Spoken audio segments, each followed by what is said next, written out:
You're listening to Tehachapod with Keybudge, Corey Costello, and Greg Garrett. Tehachapod time once again. Keybudge, Corey Costello. Corey, how are you today? I'm doing well. Happy to be back. And you've displaced Ashley, who has sat in as a co-host while you were gone. Yeah, no, she's not that hard to displace, but she's actually, when she has a much more pleasant voice than I do, so it's a tough act to follow. Ashley did a great job, and we've had her on as a guest in the past, and Ashley sat in as my co-host, and she got the interviewing skills, and she was using those. So she messed with all my stuff. She did, I can tell. She tagged my notepad, she changed the height of my chair, she changed my headphones. I'm very particular about these things. Well, she didn't use your headphones. I gave her her own set of headphones. But I have the in-ear, the pro-style ones. I don't know, that's kind of gross. I don't want to be doing that either. Yeah, we didn't do that. But no, those are great shows. I mean, I think with what you all did with the mini pods, and then also getting the project updates with Jay and Don and Ashley, those were great shows. And we were,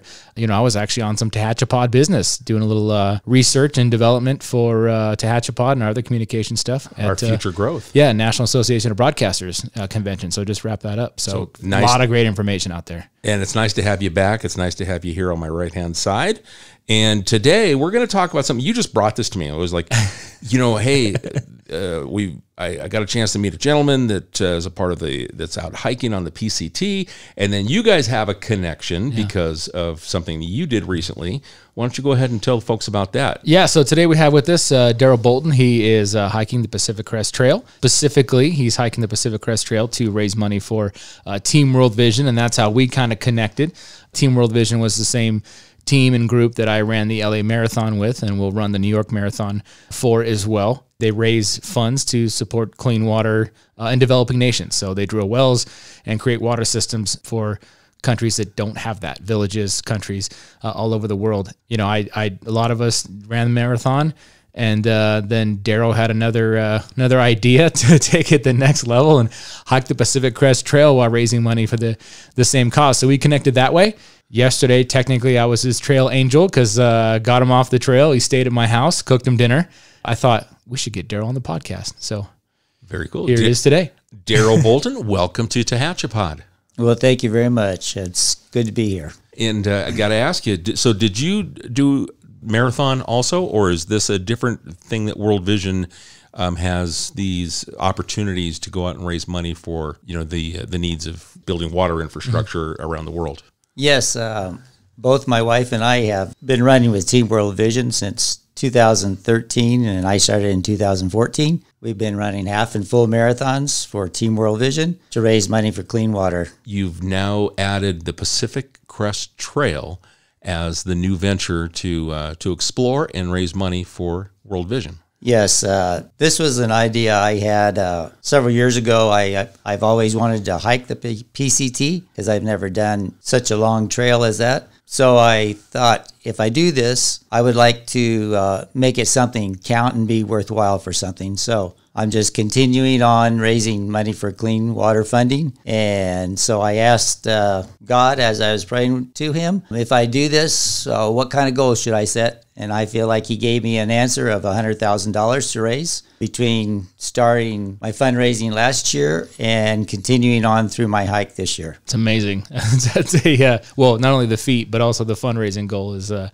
huge number. We talked a little about this before, but just that thought process now. Okay, so you decide to do this, you made the decision, you set the goal, and now you take off from just north of the Mexican border, right? What was that just first few steps like when you realized, okay, I'm really doing this now? It was good to be off and running because I've been anticipating it for a long time. And so it was just the adventure that I've been waiting to do, and I was glad to get started. So if you don't mind telling the folks, I mean, how old are you? I mean, you and I talked about the fact that you're seeing people on the trail 30s, 20s. and so this is a later in life venture for you. Right. I'm 66 right now. The majority of the people I see on the trail are 20s, 30s. Some are my age, but the majority are younger, and I cannot keep up with them. I don't even try anymore. In the past, I probably could have, but not now. Yeah. So what was the maybe we can explain to people too your journey, because when people hike the PCT, there's different ways to do it, but you are attempting the entire length. So go into that a little bit. What does that whole thing entail? Some people hike it in sections because doing the entire trail is just too much of an effort to put in all in one season. You have to complete it in one calendar year. I'm just attempting to do it. I don't know if I'll complete it, but with God's help, pray that the end will come. And you've got to do this based on weather when you leave, knowing what the weather climates are going to be, because what's the trail ends, is it in Canada? Yes, I started at Campo, California, which is east of San Diego at the Mexican border, and the trail will end near Manning Provincial Park at the border of Canada. And how many miles is that? 2,650. Man, and that's a lot of marathons. Yeah, and I've already gone 566 miles. Okay, so you about about 20%? You got about that. Yeah, about 20%. And weather wise, I mean, you are almost complete with this quote unquote desert section, right? Once you get out of Tehachapi and start getting up into the Kennedy Meadows area, you've completed the desert section. It's been a weird spring, wind, storms. What's the weather situation been like? You haven't had a lot of great days to be out there hiking. There have been some nice days. There's been a lot of wind. I was delayed a couple of days on one of my planned 0 days when we had a storm over San Jacinto Mountain. There were several inches of snow that fell. Then there was a windstorm 2 to 3 weeks ago north of here near Walker Pass. 102-mile-an-hour gust was recorded. And then there was another storm just within the past week here in the Tehachapi Mountains. Are those type of days that just try to get off the trail as fast as possible, hunker down? I guess it depends where you're at, right? It depends where you're at. If it's near a planned day that you want to stop, then it's perfect. Mm-hmm. But if you're out on the trail, you need to find an exit quickly or you're going to suffer the consequences of the weather. What's a planned 0 day? A planned 0 day is when you decide to give your body a break from the trail. So you usually go off and spend a couple of nights so you have a full day off the trail. There's also a day called a Nero day, which you go off trail, you resupply, and then you get back on trail the same day. The pack that you carry, what is the weight of that you're hauling with you? Well, I'm probably a little heavier than a lot of people, but my heaviest weight so far has been about 44 pounds. Wow. And everything, I mean, from clothes to food is strategically placed in that pack. Right. Everything has its place in the pack. You've got a little break here in Tehachapi. Now, I know the post office, you can send things ahead. And do they still hold the things like here at our post office, where if you sent a package for if you needed to resupply and you've got that, whether you've got a support system or you sent it yourself, that you were able to send it here and then you can pick it up? Yes, that's correct. The post office generally will hold it for up to 2 weeks. Sometimes they do it longer. Just probably depends on what kind of storage space they have available. And sometimes you can, if you don't need the package where you mail it to, you can bounce it ahead to another post office. Yeah, that was what we were talking about that last night. I mean, people, maybe they get to Tehachapi and they're like, you know what, I'm doing pretty well on whatever supplies. The post office will forward that on ahead to the next stop, and then they don't charge them again to do that. So it's ready for them at the next potential postage stop. Very nice. Yeah. Very nice. Gives a little bit of flexibility. What is the, as you sort of have planned your journey, we talked in the past about miles per day. Is there, you have a goal and you also have a timeline in which you've got to get certain spots or permits not going to be valid anymore. So you got that sort of weighing on your mind too, don't you? Yes. I originally made a schedule out, which just in the beginning, initially, I wanted to try to average 17 miles per day. Right now, I'm probably a week behind my original schedule. But I also built in a 3-week delay once I get to Kennedy Meadows just to wait for snow to melt. So if I can get on the trail through the Sierras before that, then I can probably catch up on my schedule. Some days, my shortest day hiking has been 9.5 miles. My longest has been over 20, but my average is coming up close to the 17 on the days that I actually hike. Yeah. You know, and you brought up the snow piece, and I know the weather is varied. We mentioned weather, but it's varied so much so you've still got sections coming up, potential snow still, or you've been through sections already where you had to put, ice cleats on to get through. I mean, so you got to be prepared for all that stuff, huh? Yes, sir. Snowstorms can happen in the Sierras, even in July and August. Yeah. So you need to be prepared, for the weather with your clothing. And I think you mentioned that the rangers control both the northbound and southbound traffic in order that way there's not too many people, especially in that sort of risky Sierra Pass area. There's not too many people at once. Is that right?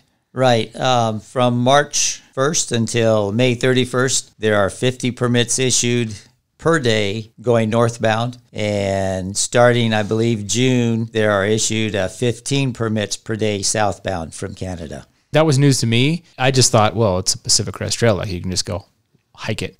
But there's a pretty robust permit process to be able to do and attempt something you're attempting. What's that like? The end of last year and in January, there's 2 opportunities to request a long through hike permit. There are 35 issued on the first date going northbound, and then in January they issue 15 more going northbound. And so you just have to wait in line for your turn when you get your chance to request the date. And they give you a start date, right? I mean, you had a start date when they said, okay. Yes, you can select your date as long as it's not already filled up. I want to get into a little bit on the charity side of this piece. I mean, you talked about Team World Vision. How can people support your cause and support your efforts to complete this journey for charity? Okay, one, you can pray for me for my safety while I'm on the trail. There are days where it's very discouraging to be on the trail just because of how difficult it is at times, weather conditions. One thing that's encouraging is when I get a notification through my email that someone donated to me. That kind of perks me up a little bit because I know every $50 that are donated for the clean water will provide water for life to one person. How can they support and get you that, make those donations? teamworldvision.org/participant/PCT Waterboy. There you go. Because you're Waterboy. That's your trail name. Now, how do you get a trail name? Well, normally people that you're hiking with on the trail will give you that name based on something you said or something that happened on the trail. In my case, this name was given to me by my son last year, and I thought it was appropriate based on why I'm hiking the trail. So I went with Waterboy, which I think it was kind of a pun from him because of the Adam Sandler movie. Sure. Yeah. Delivering high quality H2O. Right. And that's what your plan is That's to right. deliver high quality H2O to people in need. That's correct. I'll tell you that connection too, and I'm sure we were just discussing water this morning. I think your initial plan was to jump back on the trail, and then I'd mentioned this podcast, and then you were also waiting for a trail buddy to catch up, and so you decided to circle back into town. But you were already thinking ahead with water, right? You said, "I got 4 liters. Is that enough to get me to the next water stop?" And this is something that you're dealing with while you're hiking, but there are people who deal with this same problem every single day in their life because they have to hike, walk so far just to get water. Yes, they will hike an average of 6 kilometers per day. Mm-hmm. Sometimes it will be done twice. It is done by children and by women. There are a lot of girls that do not get to go to school because they're out getting water for the family. It's a full-time job. And this water that they're collecting is dirty water. It has not been filtered. Because of the water that's available, children who make it to their 5th birthday are only 50% of those that were born. So half of their peers have already died because of waterborne diseases. Yeah. No, and it's, that 6K piece, Team World Vision pushes that home a lot. They do a global 6K for water every year where it's kind of a virtual event. They encourage people to participate, and you kind of run that distance or walk that distance to sort of emulate the 6 kilometers that they'll walk a day for water. That distance kind of gets seared in your head because I know in the last basically 4 miles and change or so, which is kind of the 6 kilometer distance of the LA marathon, like I really started thinking about that. Like, okay, I'm in this is that last piece. This is something that these folks that we're helping do every single day. It really helped. It was kind of a driving factor, for me in the last little bit to get through it, thinking about the bigger picture and that global. And if I would complete that 6K, someone else is not going to have to do that ever again. That's right. So it really helps with that kind of put in perspective. How much do you think about water on the trail? I mean, we mentioned it this morning, but you always have to plan ahead on what you're carrying, how much you can carry, because you can't carry as much as you need, really. And so how much planning goes into just the water piece of your journey? Well, the planning is kind of ongoing as you go. I have a app called Far Out, and it will give different waypoints along the way. It shows you where the gates are, where dirt roads are, where there's tent sites, where there's water, where there's potential water. A lot of the streams are seasonal streams, and there's no water available when you get to it. Mm-hmm. So you have to plan on those reliable sources if there are any. Like once I leave again this afternoon, I'll start at Highway 58 headed north, and the next reliable water is 16 miles away. So right now I'm carrying 4 liters of water. I have carried up to 6, and I can carry 7 if I really need to. And you've got to, you think about all that stuff, you know, how much you can carry, how much you want to carry, because this is all weight on this 40 plus pound pack that you put on your back. So I think we chatted about it earlier about just kind of changing your perspective in life of what you actually need. Right. Yeah. And every liter that you add on, you're adding on about 2 more pounds. Yeah. Oh, that's amazing. What's the support been like? I know this is a very busy section of the trail in terms of, you know, the Southern California desert section. You're close to a lot of towns and cities and people that are familiar with PCT hikers, so there's a good support structure. What's that been like so far on your journey and the help, the aid, the refuel, resupply stuff that you've experienced with people? Well, Southern California is a little bit easier in terms of the distance between towns and availability of resources. Usually within 3 or 4 days, you can pass through or near a town where you can resupply. As I get in the Sierras, I'm going to have a lot longer food carry because there aren't that many places through the Sierras to do that. There's only about 2 or 3 places, and that covers a section that's over 300 miles in length. What's your experience been like here in Tehachapi since your stop over here? I know you've got to enjoy a stay with the Costellos. I don't know if he enjoyed it, but he stayed there. Yeah, he had to deal with my crazy life.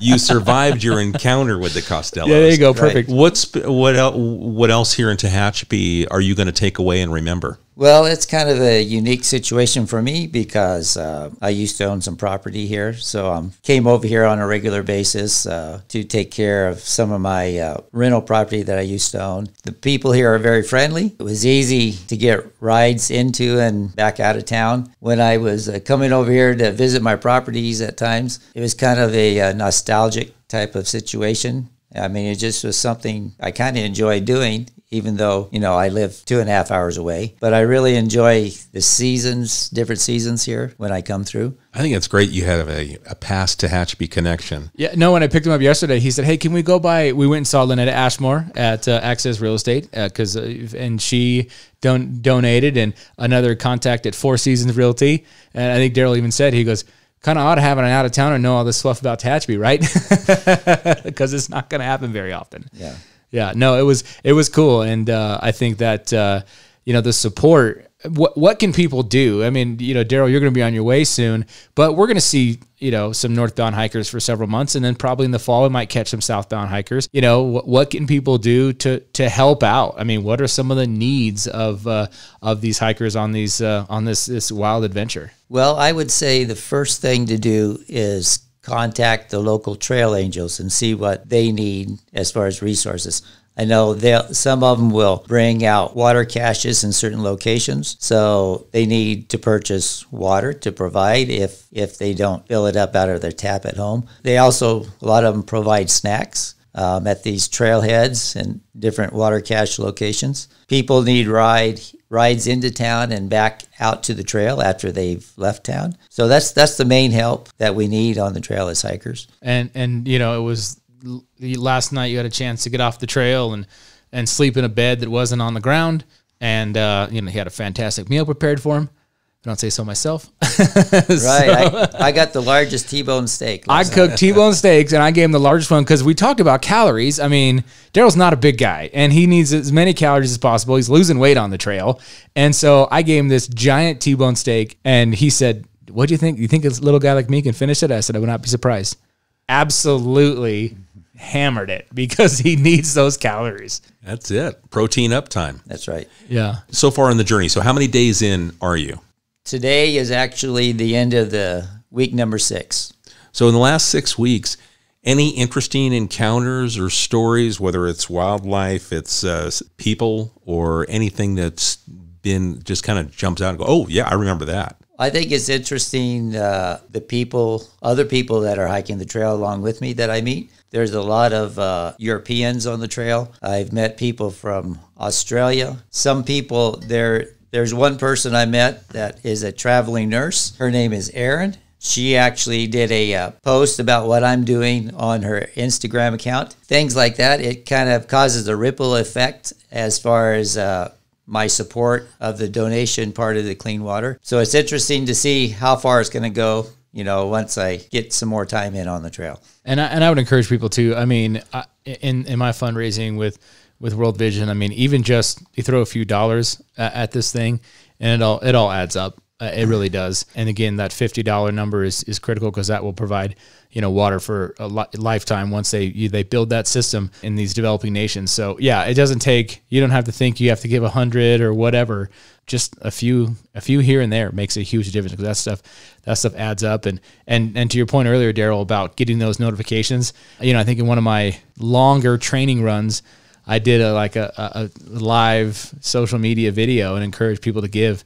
And I think I was like 16 miles that day or something. And you start to feel it mile 14, 15, and then you start seeing the notifications pop up. So-and-so donated, so-and-so donated. And that you get a whole new sort of, bit of energy that comes because of that generosity. So I'd encourage people to do that. I want to mention something else. My wife is also supporting me logistically while I'm on this trail. So some of my resupplies will be mailed by her. She is updating a blog about my adventure on a weekly basis. She issued a challenge to people as far as donations for what I have remaining left to reach my goal. She's doing a visual with a jar of pennies. And for every penny that she puts in there, that means about $53. That will represent $53. And so that means about 2,000 pennies will complete my goal. Sure. As I travel this trail. How can we follow the blog? The blog itself, the address is pctwaterboy.blogspot.com. Once this podcast goes out too, we'll send this on to your wife, and she can include this in the blog so people can hear it. Hopefully, continue to to donate to your cause. Okay. So we'll get the podcast machine going behind all this as well. But I was just fascinated with I've seen hikers through the city for a long time, and chatted with a few. But this is the first time I kind of took the role on of bringing someone into the house and giving them helping them a little bit. And so I was just kind of fascinated by your story, obviously our connection with World Vision, and then the dedication to complete this task. I can't imagine the loneliness on the trail. And then I think even when I dropped you off this morning, I thought, I wonder what Daryl thinks about all day when he's walking. I mean, how do you pass the time especially if you're on a segment where you're by yourself? Well, a lot of people will listen to music, but I don't do that just because I don't think my battery life would last long enough. Yeah. If I did. For one, I'm thinking about where am I placing my foot? Am I going to twist my ankle? Am I going to slide down the slope? I'm constantly praying about my safety with my Lord. I'm thinking about family members, friends. I'm praying about people I know who are sick, some with fatal diseases. I'm just trying to get through the day. There are some days which are very discouraging. I had some about a week and a half, 2 weeks ago, I had a day like that. And I start to think, why am I doing this? Yeah. And then I think about the reason, and it's because so other children and mothers won't have to walk for dirty water the distances that they have to. That's what keeps me going. Yeah, I didn't even think about that. I didn't even think about that safety aspect too. When you talk about especially on the section of the trail that are a little more dangerous, but just thinking about, hey, I got to make sure I don't. Because if you twist an ankle, roll an ankle, break something out in the middle of nowhere, that becomes a bigger issue. It does. So even just that mental, obviously there's the mental aspect because of the physical demands, but they're also thinking, assessing, evaluating the trail constantly. That's got to wear on your mind a little bit too on the mental side. Right. Well, there was one day where that particular day I was talking about, I was coming down from Mount Baden-Powell. We got up to 9,400 foot elevation. There's all kinds of snow. You can't see the trail, so you're constantly looking at your GPS to make sure you're following the trail the way it's going. we carried our ice axe and our spikes to wear on our feet. And I was coming down from that and got out of the snow, but there was patches of snow further down, but I was in a dry section, so I didn't want to take my spikes off. So twice I caught my spikes on something and I fell straight forward, face first on the ground. And the second time I injured myself a couple of places. I decided then I'm going to take them off regardless of what's down below.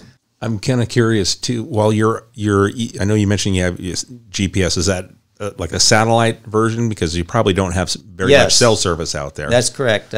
There's cell service and locations, but that won't really give you a direction to go. But I carry a Garmin Mini, I think it's Reach Mini, or I don't know. But anyway, I can look at that using my phone screen because they're paired together, and I can see where the trails are and where the waypoints are, what they are. There is a SOS button that you can hit if you get injured and you can't help yourself, and search and rescue will contact you and verify what your condition is, and then they'll come get you if that's what's needed. What's it like to feel off the grid, if you will? Like, I remember hearing of someone they were gone doing some kind of an exploration for several weeks. They come back and there's a pandemic, and then, it's like where you step away, you're out there hiking in like maybe that 300-mile section where you're not really coming into contact with very many people.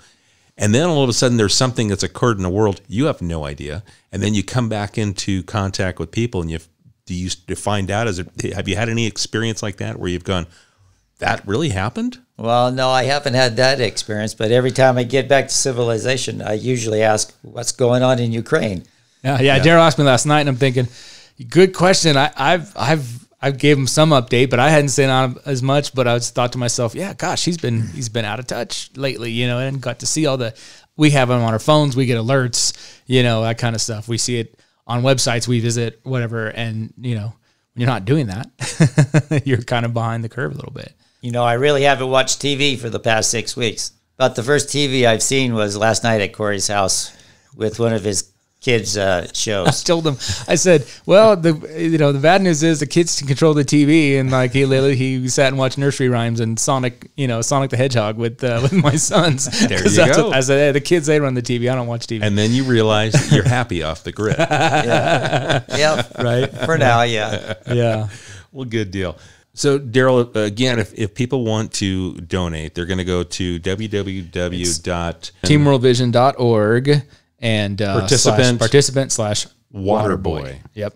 And then PCT Waterboy. PCT Waterboy. We'll maybe put in the show notes too. Yeah. We can link that in there as well. And then the blog is, again, it's going to be, was it PCT Waterboy? Waterboy.blogspot.com. And Daryl's on Facebook as well, kind of charting the journey too. And I've been following him that way as well. What's your handle on Facebook? Is it Daryl Bolton, or is Waterboy a part of that? Daryl Bolton from Napomo, California. There you go. From Napomo. Okay, great. And you used to be a part of the fabric here in Tehachapi. How many years ago has it been since you've moved away and sold your properties? Well, I never lived here. I just owned property and sold my property about 4 or 5 years ago. So recent connections here in Tehachapi. Yeah. I think that's pretty cool. And our TCT angel of the day was Corey Costello and family. So I'm very, very far from the angels. There's people that do so much, that have their numbers out there publicly, and they're always, giving rides and stuff like that. So this was just, this was just to help out a Team World Vision brother, so to speak, and someone who's doing this for a really great cause. So I was happy to help for sure. Well, Daryl, thank you for taking a few minutes to share your story, your journey, the travels, where you're off to. We appreciate it. It's nice to get that perspective of what it's like to come through town and, how you feel about, your stop here. Well, thank you very much. I appreciate the opportunity. Yeah, thanks for coming back and seeing us. So now you got some making up to do. You got to get back on the road, so back on the trail and make up for it. That's okay. It's a nice break. There you go. Daryl Bolton's been our guest today. He's hiking the PCT Trail, 6 weeks into the journey, heading to Canada. Corey, is that going to be in your future? I don't have that kind of time. Maybe when I grow up and retire like Daryl, maybe when I have that kind of time. but not in the near future. I want you to try a small section. Yeah, that's good. I have walked on a small section technically because I've hunted off of it, but I really wasn't hiking it. Yeah. All right. Well, folks, we appreciate your time here on Tehachapi. If you'd like to find out more about Daryl's journey, if there's something you'd like to send to us as far as a question or something, get it to us and we'll get it to his wife so that way she can get it to Daryl and continue the conversation, follow his journey to Canada along the PCT. We appreciate the time here on Tehachapi, and we'll catch you again real soon. Thank you for joining us. Tehachapi is a conversation about Tehachapi designed for the people who live here or who would like to know more about this mountaintop community. If you have a question you would like answered, email media@tehachapicityhall.com. We will try to answer it on a future episode of Tehachapi.